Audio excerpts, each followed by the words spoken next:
I stared at Lucas in disbelief, his words a knife twisting in my gut. You want a divorce? Because of her? I gestured towards the young woman beside him, her cold eyes appraising me with disdain. Lucas shrugged nonchalantly. Emily understands me better than you ever did. She's not some washed-up housewife living in the past. My throat constricted as I fought back tears.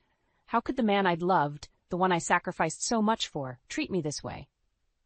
But, after everything we've been through together... Oh, spare me the waterworks, he sneered. You knew this was coming. We've been over for years. He held out the divorce papers, his lips curling into a smirk. Just sign, and we can make this quick and painless. Numb, I reached for the papers with a trembling hand. A part of me wanted to fight, to scream and rage against this injustice, but the rest of me felt utterly defeated, crushed by the weight of his callous betrayal. As my shaky signature marked the end of our marriage, Lucas snatched the papers back, his eyes already dismissing me. There, that wasn't so hard, was it? Emily and I will take the house, of course. You can keep whatever scraps you want. I flinched at his cruelty, memories of happier times flickering through my mind like a cruel taunt. How had we fallen so far? Later that night, I packed what little I could into a battered suitcase, tears streaming down my face. This house, which I had poured my heart and soul into making a home, now felt like a hollow shell, devoid of warmth or love. As I dragged my belongings to the door, I caught a glimpse of the faded family photo on the wall. A happier time when Lucas's smile had been genuine, and his eyes held nothing but adoration for me. A bitter pang of loss twisted in my chest. I was truly alone now, cast aside like worthless trash. The harsh reality of my situation hit me like a physical blow, and I sank to the floor, overcome by the overwhelming sense of despair and betrayal. The days that followed passed in a blur of misery. I found myself in a dingy one-bedroom apartment, the bare walls and stained carpets a far cry from the comfortable home I'd known. Each night I lay awake, haunted by the memory of Lucas's cruel words and the sting of his betrayal. Survival became a daily struggle. With no job and a rapidly dwindling savings, I was forced to take on whatever menial work I could find, waitressing, cleaning houses, anything to keep a roof over my head. The indignity of it all was a bitter pill to swallow, but I had no choice but to endure.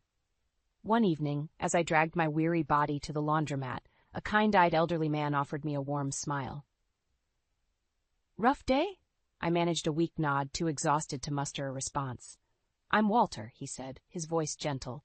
You look like you could use a friend. Normally, I would have brushed off such an overture, but something about Walter's genuine concern broke through the shell I'd built around myself. Before I knew it, I found myself pouring out the sordid tale of Lucas's betrayal, the words tumbling out in a torrent of pent-up anguish.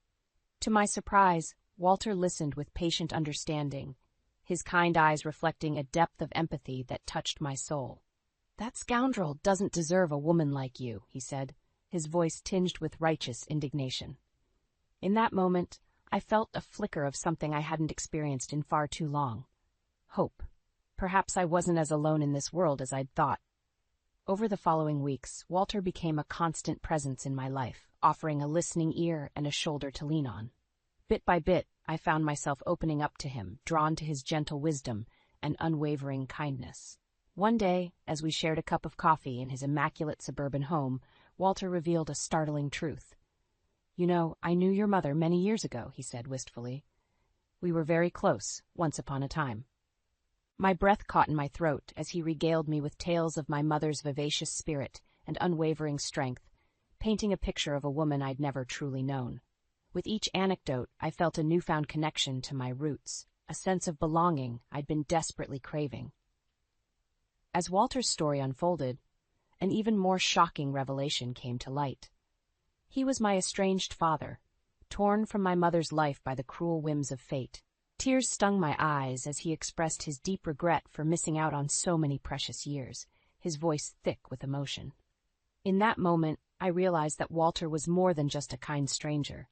He was a lifeline, a beacon of hope in the darkest of storms. And as I gazed into his eyes, so much like my own, I knew that together we could weather any tempest that lay ahead. Walter's revelation hit me like a ton of bricks. My estranged father, The man I'd longed for my entire life had been right here all along. A flurry of emotions swirled within me. Joy, anger, disbelief. But above all else, a profound sense of relief washed over me. I wasn't alone in this world after all. "Why didn't you try to find me?" I asked, my voice trembling with a mix of hurt and hope. Walter's eyes were heavy with remorse. "I did try, for years, but your mother, she made it clear she wanted a clean break. I respected her wishes, even though it broke my heart." I nodded slowly, understanding dawning. My mother had been fiercely independent, determined to make it on her own after the heartbreak of my father leaving. Still, a part of me wished he'd tried harder. As if sensing my inner turmoil, Walter reached out and gave my hand a gentle squeeze.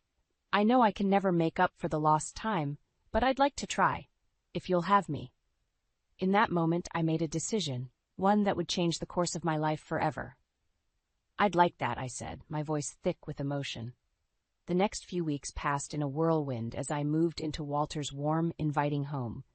For the first time in longer than I could remember, I felt a sense of belonging, of being truly cared for. Walter doted on me like a doting father, his kindness and compassion a soothing balm for my wounded soul. Yet even as I slowly began to heal, the specter of Lucas's betrayal lingered like a dark cloud, casting a pall over my newfound happiness. Try as I might, I couldn't shake the bitter sting of his cruelty, the way he'd so callously discarded me for that young, vapid woman.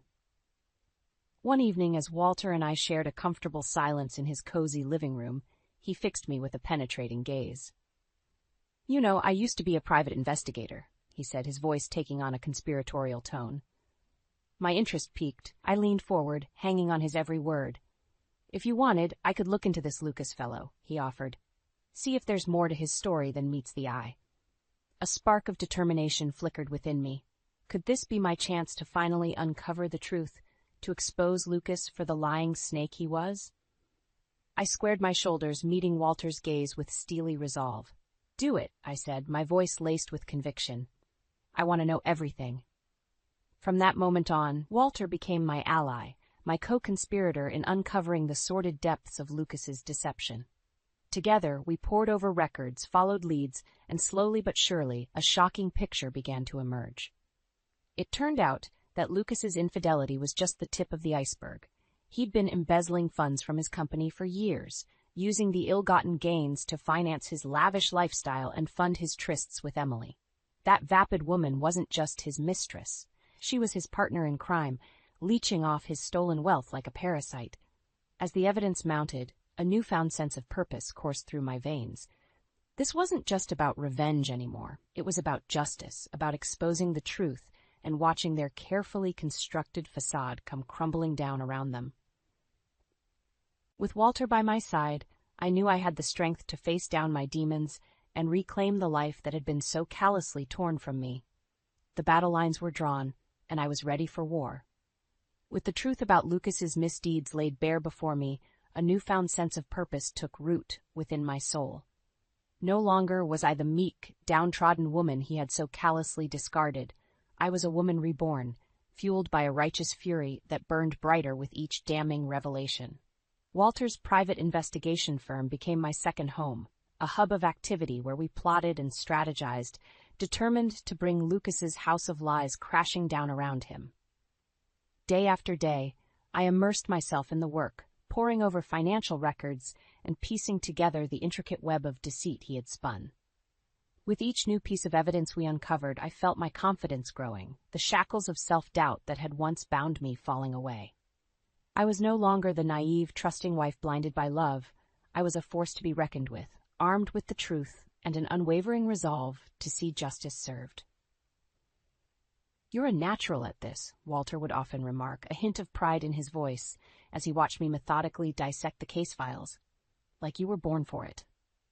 And indeed, I found myself thriving in this new environment, my analytical mind reveling in the challenge of unraveling the tangled threads of Lucas's misdeeds. It was as if a part of me that had lain dormant for years was finally awakening, stretching its wings and embracing the thrill of the hunt. Yet, even as we built an ironclad case against Lucas and his co-conspirator Emily, a part of me hesitated, torn between the burning desire for vengeance and the lingering embers of the love I had once felt for him. "What do you plan to do with all this?" Walter asked one evening, his steady gaze fixed on me. I faltered, the weight of the decision bearing down on me like a physical force. I don't know," I admitted, my voice wavering. "Part of me wants to see them pay for what they've done, to watch their lives crumble the way they destroyed mine. But another part—" Walter nodded in understanding, his eyes kind yet resolute. "Whatever path you choose, I'll stand by you.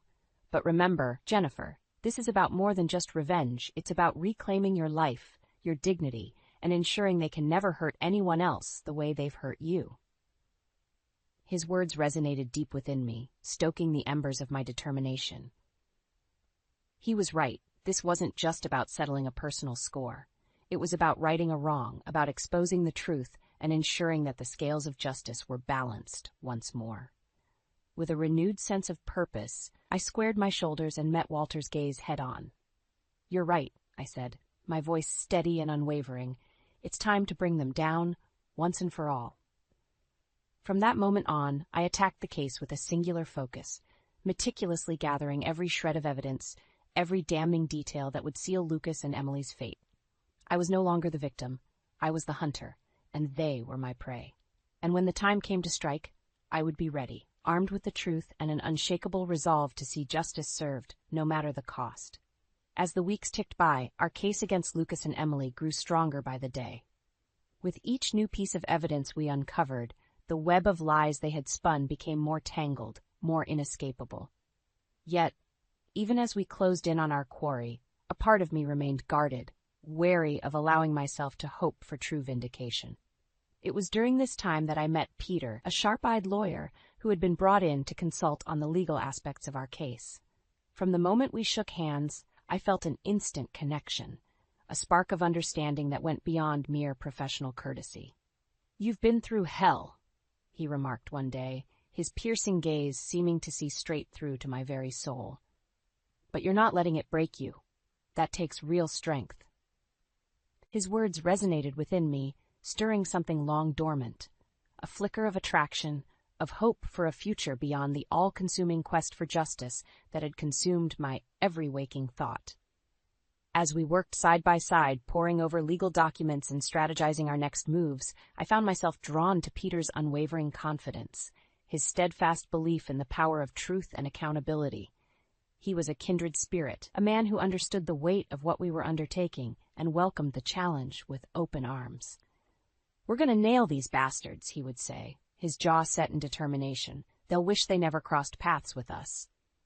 And as the days turned to weeks, that shared sense of purpose blossomed into something deeper, something that brought a warmth to my heart I hadn't felt in far too long. Peter became my rock, my anchor in the storm of emotions that threatened to overwhelm me as the endgame drew near.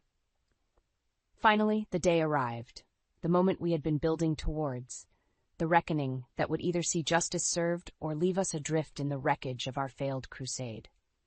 With trembling hands, I donned my armor, a crisp suit that lent me an air of authority, a mask of steely resolve to hide the maelstrom of nerves churning within. Peter met my gaze, his eyes shining with a mixture of pride and resolve. "You've got this," he murmured, giving my hand a reassuring squeeze. "It's time to make them pay." And so we marched into battle, our heads held high, armed with the truth and an unshakable belief in the power of justice.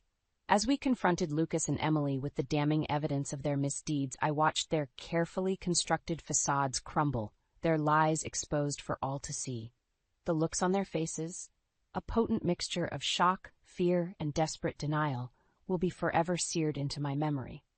In that moment, I realized that true vengeance wasn't about inflicting pain or seeking retribution. It was about reclaiming my dignity, my self-worth, and ensuring that these two toxic individuals could never victimize another soul. As the legal proceedings unfolded, as Lucas and Emily were stripped of their ill-gotten wealth and faced the prospect of prison time, I felt a weight lift from my shoulders, the weight of anger, of bitterness, of the all-consuming need for revenge that had driven me for so long. And when it was all said and done, when the dust had settled and the battle was won, I turned to Peter with a sense of overwhelming gratitude. Without him, Without his unwavering support and belief in me, I might have faltered, might have lost my way in the darkness. But now, as I gazed into his eyes, I saw not just a trusted ally, but the promise of a future where I could finally leave the past behind and embrace the possibilities that lay ahead. The day of reckoning had finally arrived. With Peter by my side, we strode into Lucas's office, our footsteps echoing like a death knell. He looked up, his face contorting into a sneer when he saw me. "Well, if it isn't the bitter ex-wife," he sneered. "Come to beg for scraps?" I met his gaze unflinchingly, my resolve fortified by months of meticulous preparation. "Actually, Lucas, we're here to end your little charade once and for all." Peter stepped forward, a thick file in his hands. "We have all the evidence we need to prove your embezzlement scheme. The jig is up." Lucas's smug expression faltered, his eyes darting nervously between us. "Embezzlement? That's absurd. I'm a respected businessman." "Save it," I spat. "We know everything, the offshore accounts, the kickbacks, all of it. And we have proof that Emily was in on the whole thing." As if on cue, Emily sidled into the room, her face pale. "Lucas, what is she talking about?" He turned on her, his eyes wild. "You said you covered our tracks. You useless little—" "Enough." Peter's voice cracked like a whip, silencing them both. "The evidence speaks for itself. Unless you want to add obstruction to the charges, I suggest you start talking." For a long, tense moment, silence reigned. Then, like a deflating balloon, Lucas slumped in his chair, all bravado fled. All right, you got me." I watched, numb, as he laid it all out. The years of skimming funds, the lies, the despicable way he had used and manipulated Emily. Each sordid revelation was like a twist of the knife, but I remained steadfast, drinking in his downfall with a sense of grim satisfaction. Emily, for her part, quickly turned on him, her self-preservation instinct kicking in. "He made me do it," she wailed. "He said if I didn't help, he'd ruin me." Lucas sneered. "Don't play the victim now, you little—" "That's enough," Peter cut him off. "We have all we need. The authorities are already on their way." As if on cue, the door burst open, and a team of stern-faced officers flooded in. I watched, numb, as they slapped handcuffs on Lucas and Emily, their protestations falling on deaf ears. In that moment, as they were led away in disgrace, I felt a profound sense of vindication wash over me. The facade had finally crumbled, the lies exposed for all to see. And I, the woman they had so callously discarded, had been the architect of their downfall. In the days and weeks that followed, the legal proceedings unfolded like a well-oiled machine. Lucas and Emily's empire crumbled, their ill-gotten wealth seized, their reputations in tatters. And through it all, I remained a silent observer, drinking in their suffering with a sense of grim satisfaction. Yet, even as I savored their comeuppance, a part of me felt hollow.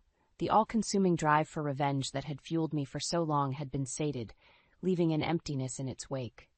It was Peter who helped me find my way back, his steady presence and unwavering support a lifeline in those dark moments. "You did the right thing," he would remind me, his eyes shining with pride. "They got what they deserved, but you're so much more than this." Slowly, painfully, I began to rebuild the pieces of my shattered life, shedding the anger and bitterness that had weighed me down for far too long. With Peter by my side, I found the strength to look towards the future, to embrace the possibilities that lay ahead. And as the dust settled, as Lucas and Emily faded into distant memories, I realized that true victory wasn't about watching them suffer. It was about reclaiming my own power, my own sense of self-worth. They had tried to break me, to strip me of everything that made me whole. But in the end, I had risen from the ashes, stronger and more resilient than ever before. And that, more than any punishment they could face, was the greatest victory of all. The courtroom was abuzz with hushed whispers and sidelong glances as Lucas and Emily were led in, their once immaculate appearances now disheveled and unkempt. As they took their seats, Lucas shot me a venomous glare, his eyes burning with impotent rage. I met his gaze unflinchingly, my spine ramrod straight. This was it, the moment I had been waiting for, the final reckoning for their misdeeds.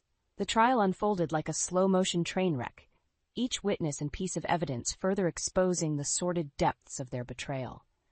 I watched, my heart pounding, as the prosecution methodically dismantled their flimsy defense, presenting an overwhelming case that left no room for doubt. When it was my turn to take the stand, I felt a surge of adrenaline course through my veins. This was my chance to confront them, to lay bare the pain and anguish they had inflicted upon me.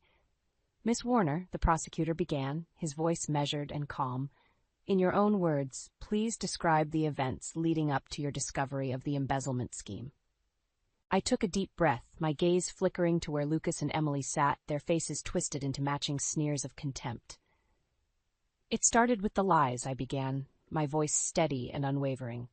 The late nights at the office, the sudden influx of cash that Lucas couldn't quite explain away. As I spoke, recounting the gut-wrenching moments when the truth had begun to unravel, I saw Emily shift uncomfortably in her seat, her bravado faltering. And then there was Emily. I continued, turning my attention to the woman who had so willingly participated in my destruction. The young, vapid thing he had taken as his mistress, his partner in crime. Lucas opened his mouth, no doubt to spew forth some vile retort, but the judge silenced him with a stern glare. "They thought they could just discard me, like I was nothing," I said, my voice trembling with barely contained emotion. "They took everything from me. My home, my dignity, my sense of self-worth. And for what? Greed? Lust? A pathetic attempt to recapture their youth?"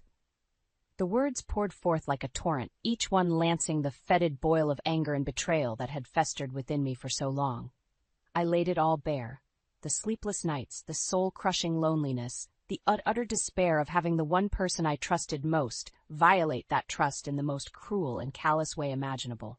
By the time I finished, there was not a dry eye in the courtroom. Even the judge, a weathered veteran of countless trials, seemed visibly shaken by the rawness of my testimony. As for Lucas and Emily, their smug facades had crumbled, replaced by pallid masks of fear and realization.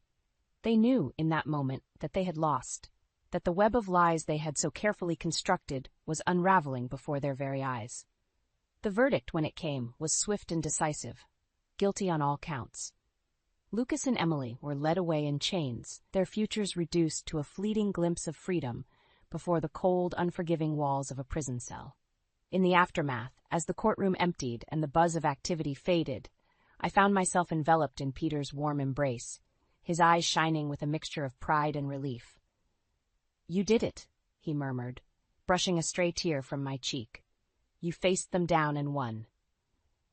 And in that moment, as the weight of everything I had endured finally lifted from my shoulders, I realized that he was right. I had won, not just the battle against Lucas and Emily, but the war against the demons that had threatened to consume me. With Peter by my side, I knew that the future was bright, filled with endless possibilities, and the promise of a life lived on my own terms. The road ahead would not be easy, but for the first time in what felt like an eternity, I felt truly free. As we left the courthouse, hand in hand, I couldn't help but steal one last glance at Lucas and Emily, their once smug countenances now twisted into masks of dejection and defeat.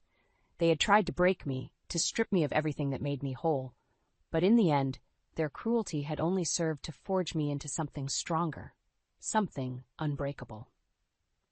And as the courthouse doors swung shut behind us, I knew that I had finally closed the book on that dark chapter of my life, ready to embrace the future with open arms and an unshakable resolve to never let anyone hold that kind of power over me again. In the aftermath of Lucas and Emily's downfall, a newfound sense of purpose took root within me. No longer was I the broken, downtrodden woman they had sought to destroy. I was a phoenix, reborn from the ashes of their betrayal, stronger and more resilient than ever before. With Peter by my side, I threw myself into the work at Walter's private investigation firm, relishing the thrill of uncovering the truth and righting wrongs. Each case we took on was a chance to make a difference, to ensure that justice prevailed, no matter how tangled the web of lies.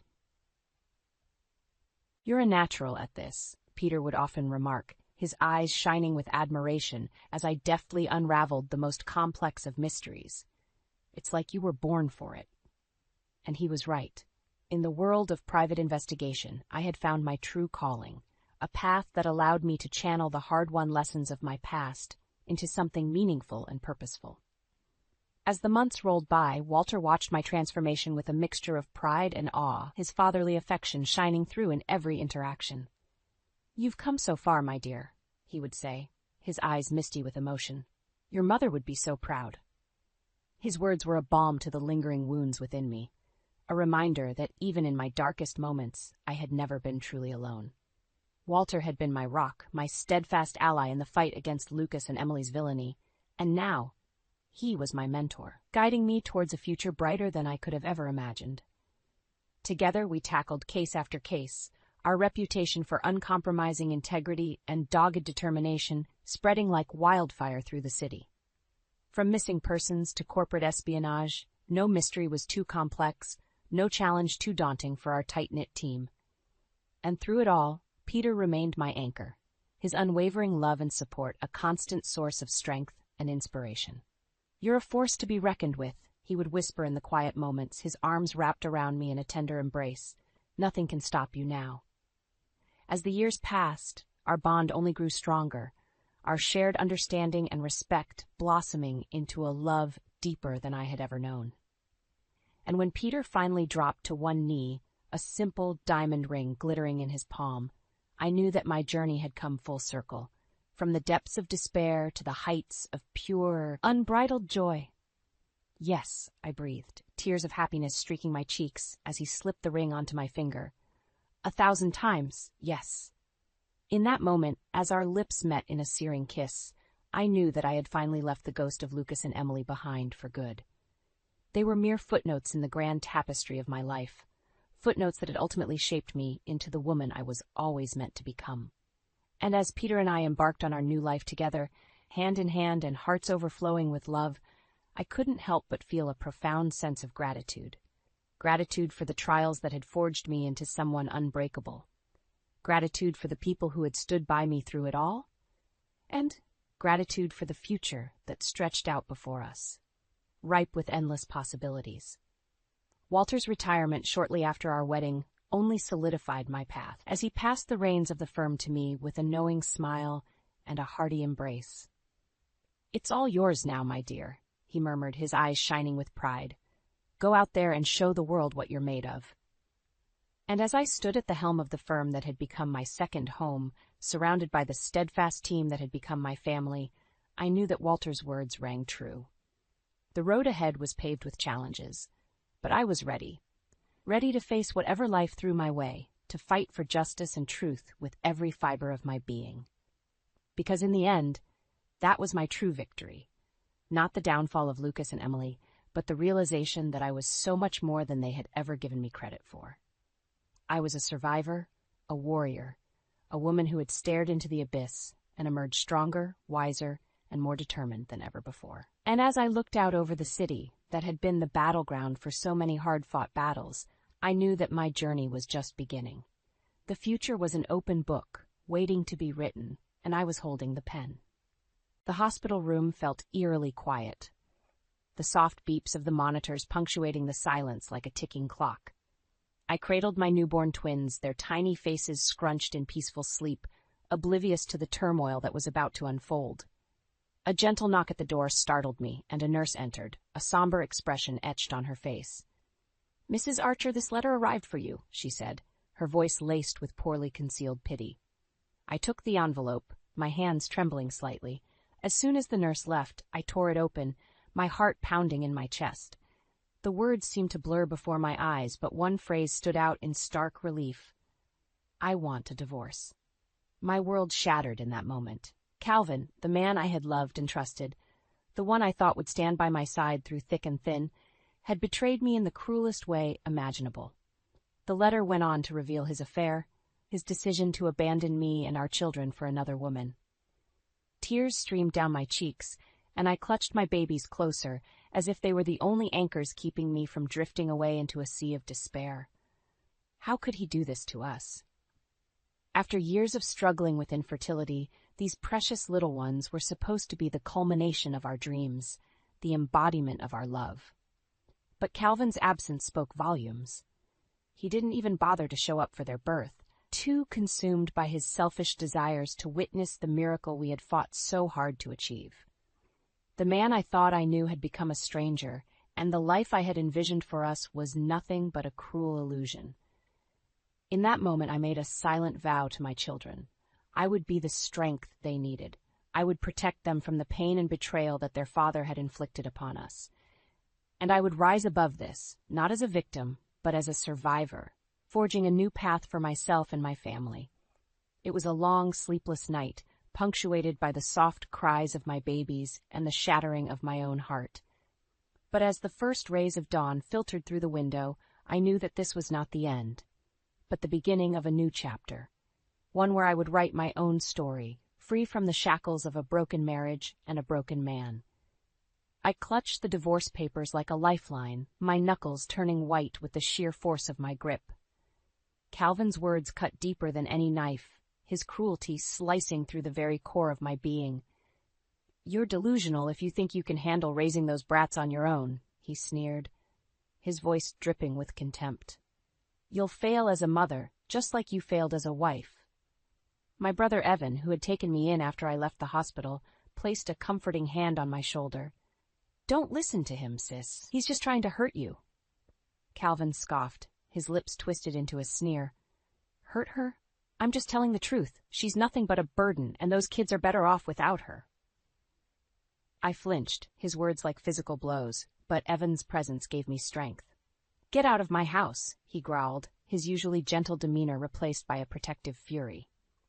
Calvin shrugged, his cold eyes meeting mine for a brief moment before turning on his heel and leaving. The silence that followed was deafening, punctuated only by the soft whimpers of my newborn twins in the nursery. Evan enveloped me in a warm embrace, and I clung to him, my body shaking with the force of my sobs. How could he be so cruel? I choked out, my voice muffled by his shoulder. "He's a coward," Evan said, his voice laced with disgust. "But you're stronger than him, Miranda. You've always been the stronger one." His words resonated deep within me, igniting a spark of determination that had been flickering beneath the pain and betrayal. I pulled back, wiping the tears from my eyes, and nodded. "You're right," I said, my voice steadier than I had expected. "I can't let him break me, not when I have these two precious lives depending on me." Evan smiled, his eyes shining with pride. "That's my sister. Now let's focus on getting you and the twins settled. You're safe here, and we'll figure out the next steps together."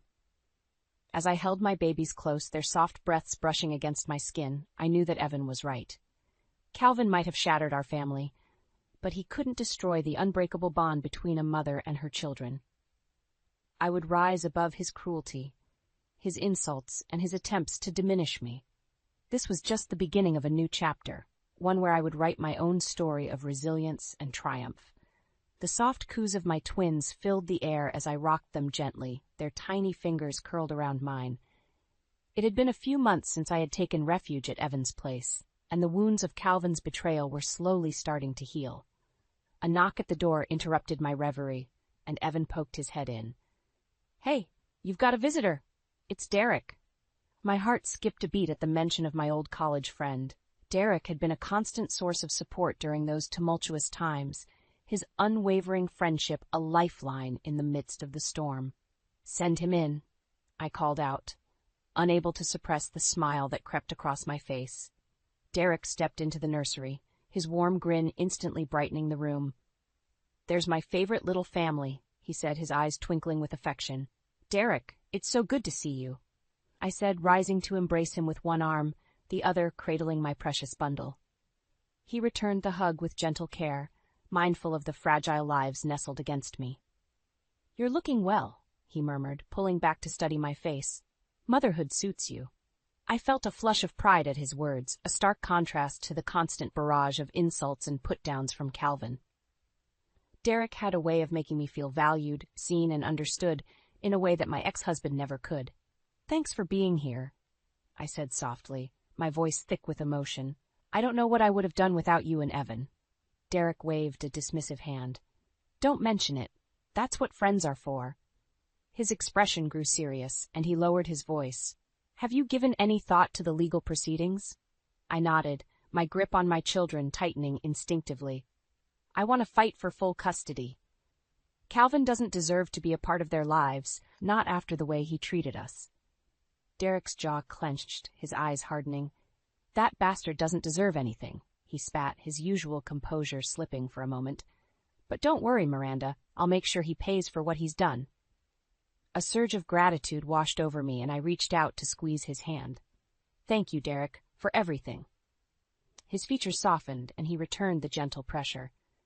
"You don't have to thank me. Just focus on being the amazing mother I know you are, and leave the rest to me." As Derek left, I couldn't help but feel a sense of renewed strength and determination. With him by my side, I knew that I had a fighting chance at building the life my children deserved, a life free from the toxicity and pain that Calvin had brought into our world. The road ahead might be long and arduous, but for the first time in a long while, I felt hope blossoming in my heart.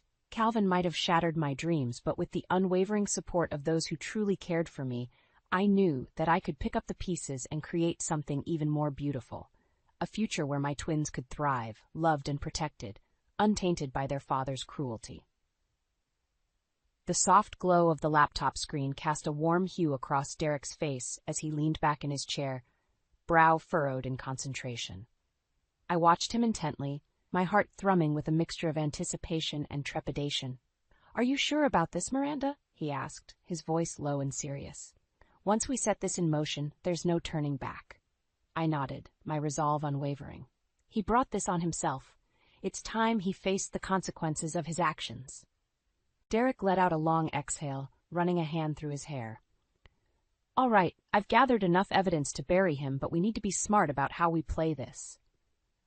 Leaning forward, he began to outline his plan, his words precise and calculated. "We'll start by issuing a formal demand for a fair settlement, custody, child support, and a substantial alimony. If he refuses, we'll have no choice but to go public with the information we have on his shady business dealings." My stomach twisted at the mention of Calvin's professional misdeeds. The man I had once loved and trusted had been living a double life, engaging in fraud and deceit that threatened to unravel his entire career.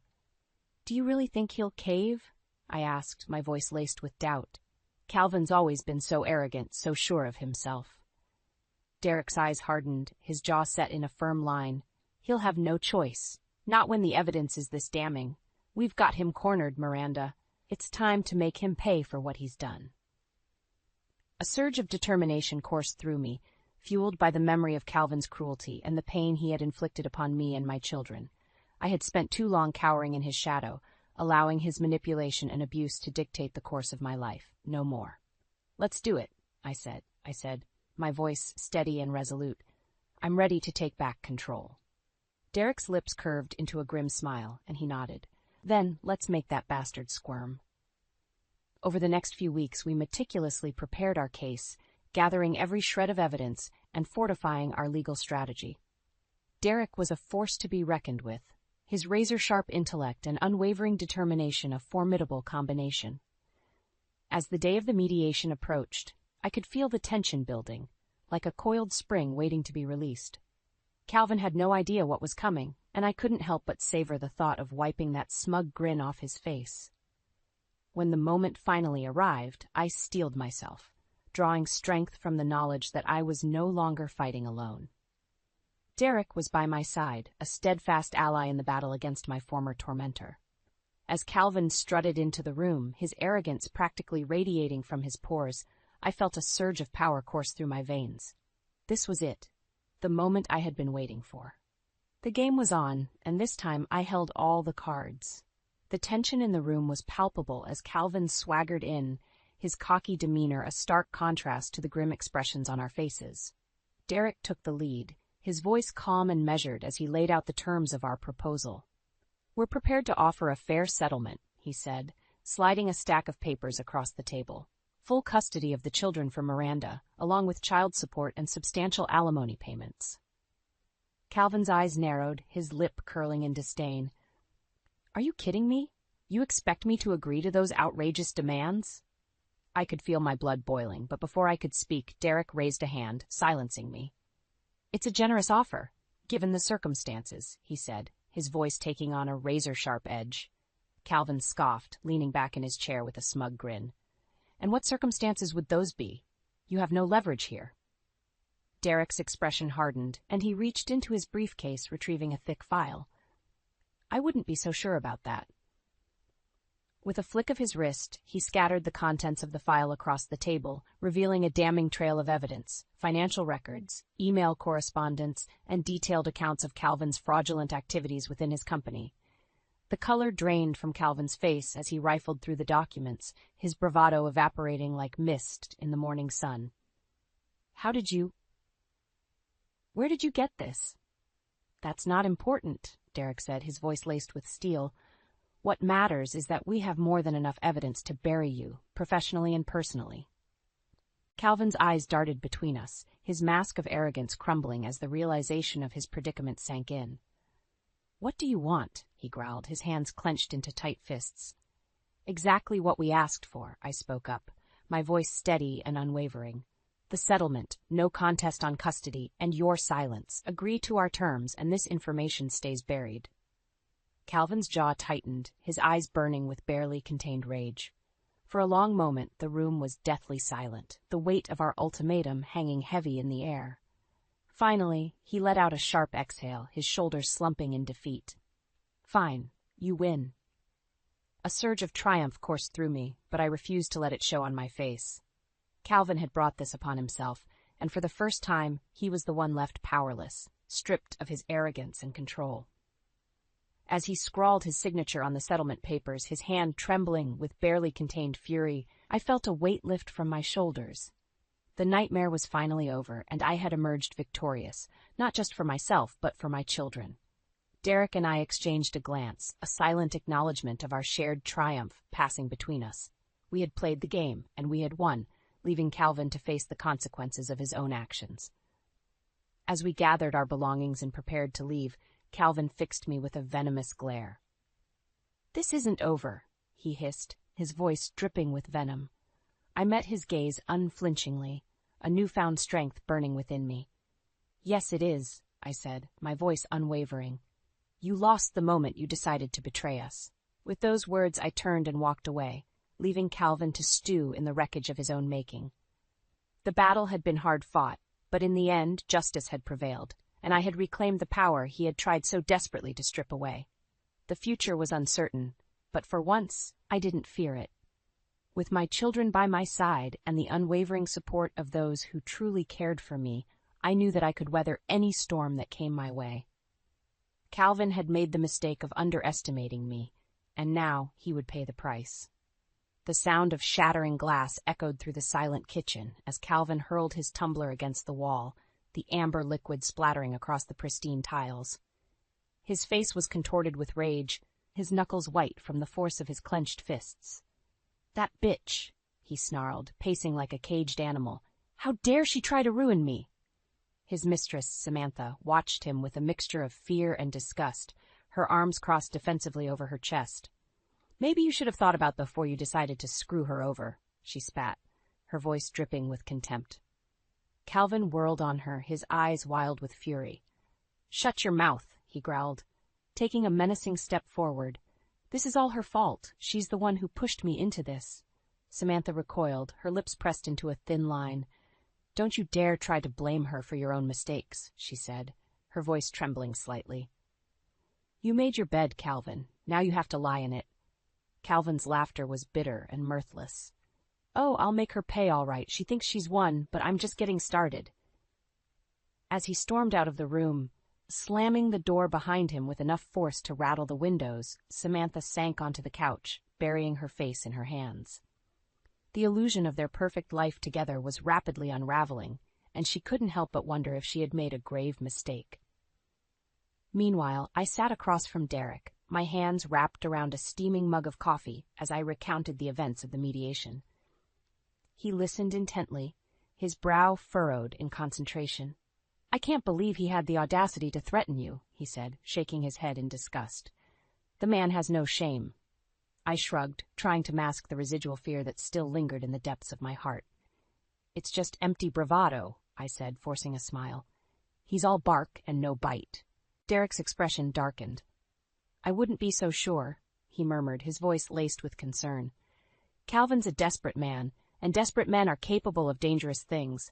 A chill ran down my spine at his, but I pushed the uneasy feeling aside. "Even if he tries something, we'll be ready," I said, my voice resolute. We have the upper hand now. Derek nodded, but the worry lines etched across his forehead didn't fade. Just promise me you'll be careful, he said, reaching across the table to take my hand in his. I don't want anything to happen to you or those beautiful kids of yours. I squeezed his hand, drawing strength from his unwavering support. I promise, I said, my voice thick with emotion.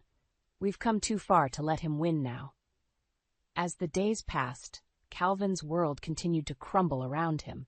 News of his professional misdeeds began to leak, spreading like wildfire through the business community. Clients and colleagues alike turned their backs on him, horrified by the extent of his deceit. Samantha, unable to bear the weight of the scandal, packed her bags and left, disappearing without a trace. Calvin was left to face the consequences of his actions alone, his once powerful empire reduced to ashes. And through it all, I watched from the sidelines, a sense of vindication washing over me. Calvin had thought he could break me, but in the end, his own arrogance and greed had been his undoing. As I held my children close, their innocent laughter filling the air, I knew that I had won the greatest victory of all, the ability to provide them with a safe, loving home, free from the toxic influence of their father. Calvin's collapse was a harsh lesson in karma, a reminder that no matter how powerful or invincible one might seem, the truth always has a way of catching up. And as I looked towards the future, I couldn't help but feel a sense of hope and possibility, knowing that I had emerged from the ashes of my past, stronger and more resilient than ever before.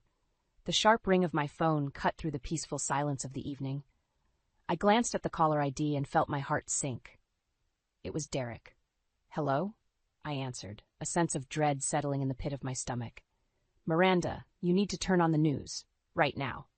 Derek's voice was laced with urgency, sending a chill down my spine.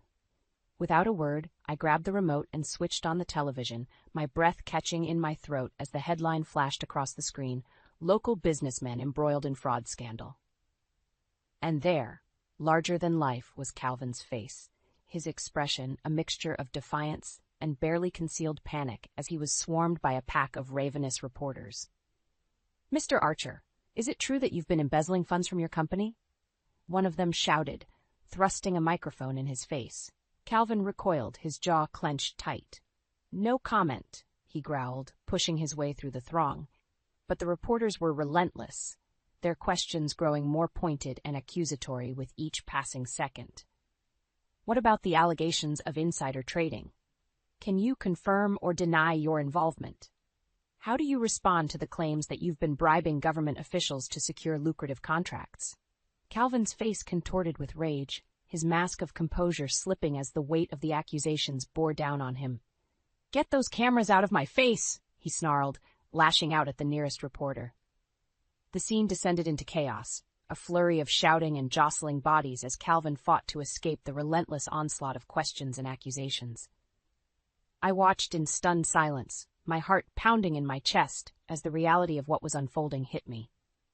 This was it, the final nail in the coffin of Calvin's once pristine reputation.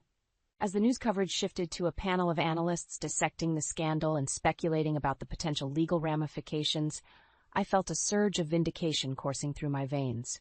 Calvin had brought this upon himself, and now the world was bearing witness to the true depths of his depravity. The phone buzzed in my hand, snapping me out of my trance. It was Derek again. "Did you see it?" he asked, his voice tinged with a mixture of satisfaction and concern. "I saw it," I replied, my voice barely above a whisper. "It's really happening, isn't it?" Derek let out a long exhale. "Yes, it is, and there's no turning back now." A heavy silence hung between us, the weight of the situation settling like a thick fog. "Are you okay?" Derek asked, his voice softening with concern. I nodded, even though he couldn't see me. "I'm okay," I said, surprised by the steadiness of my own voice. "This is what we wanted, isn't it? For him to face the consequences of his actions." "Yes, but that doesn't make it any easier," Derek said gently. "You're allowed to feel conflicted, Miranda. This is a lot to process." I swallowed hard, my gaze drifting to the twin cribs in the corner of the room, where my precious babies slept peacefully, blissfully unaware of the storm raging around them. "I know," I said, my voice thick with emotion. "But I have to stay strong. For them. They deserve a life free from the toxic legacy their father has left behind. Derek was silent for a moment, and when he spoke again, his voice was laced with a quiet pride. "You're an incredible woman, Miranda Archer. Never forget that." As I ended the call and set the phone aside, I couldn't help but reflect on the long and arduous journey that had led me to this moment. Calvin's public disgrace was the final blow, the culmination of his own selfish actions and misdeeds. And yet, as I watched the news footage replaying in an endless loop, I felt no sense of triumph or satisfaction, only a profound sadness for the man he had become, and a fierce determination to ensure that my children would never bear the scars of his misguided choices. The road ahead was uncertain, but one thing was clear.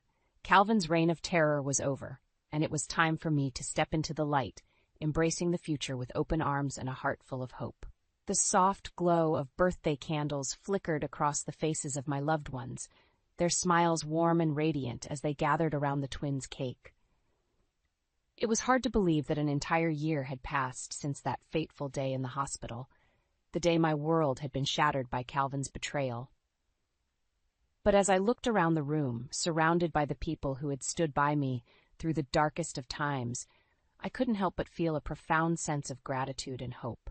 Evan, his eyes shining with pride, beamed at me from across the table, his unwavering support a constant source of strength. And beside him sat Derek, his hand resting comfortingly on my arm, a silent reminder that I was no longer alone. The twins giggled and clapped their hands, oblivious to the tumultuous journey that had brought us to this moment. For them, this was simply a day of celebration, a chance to revel in the unconditional love that surrounded them.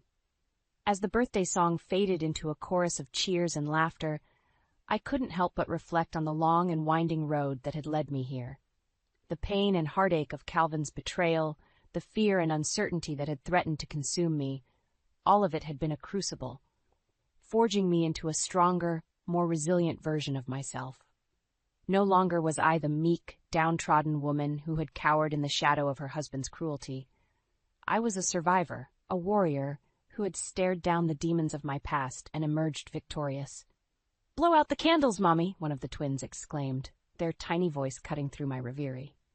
I smiled, leaning down to press a kiss to each of their foreheads before taking a deep breath and extinguishing the flickering flames with a single, decisive puff. A chorus of cheers erupted around the table, and I felt a warmth bloom in my chest that had nothing to do with the candles. This was my life now, a life filled with love, laughter, and the promise of endless possibilities.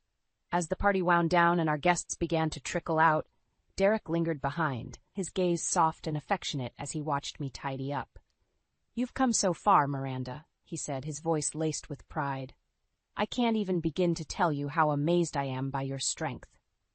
I paused, turning to face him with a grateful smile. "I couldn't have done it without you," I said, my voice thick with emotion. "You were the one who helped me find my way back when I thought I was lost forever." Derek shook his head, his eyes shining with a quiet intensity. "You found your own way," he said, taking a step closer. "I was just lucky enough to walk beside you." Our gazes locked, and in that moment the air seemed to crackle with a charged energy, a silent acknowledgement of the bond that had been forged between us through fire and adversity. Before I could second-guess myself, I closed the distance between us, my lips finding his in a tentative, exploratory kiss. Derek froze for a heartbeat before melting into the embrace, his arms wrapping around me with a tenderness that threatened to undo me. When we finally broke apart, breathless and flushed, I couldn't help but let out a tremulous laugh. I never thought I'd find happiness again, I confessed, my voice barely above a whisper. Derek cupped my face in his calloused hands, his eyes shining with a fierce determination. "You deserve all the happiness in the world, Miranda, and I'll spend every day making sure you get it." As he pulled me into another searing kiss, I knew that this was just the beginning of a new chapter, one filled with love, laughter, and the promise of a future untainted by the ghosts of my past. Calvin's shadow no longer loomed over me, for I had stepped into the light, embracing the strength and resilience that had been forged in the fires of adversity. The road ahead was uncertain, but for the first time in a long time, I didn't fear the unknown. With my children by my side and the love of a good man to guide me, I knew that I could conquer any obstacle that dared to cross my path. This was my life, my story, and I was the author of my own destiny.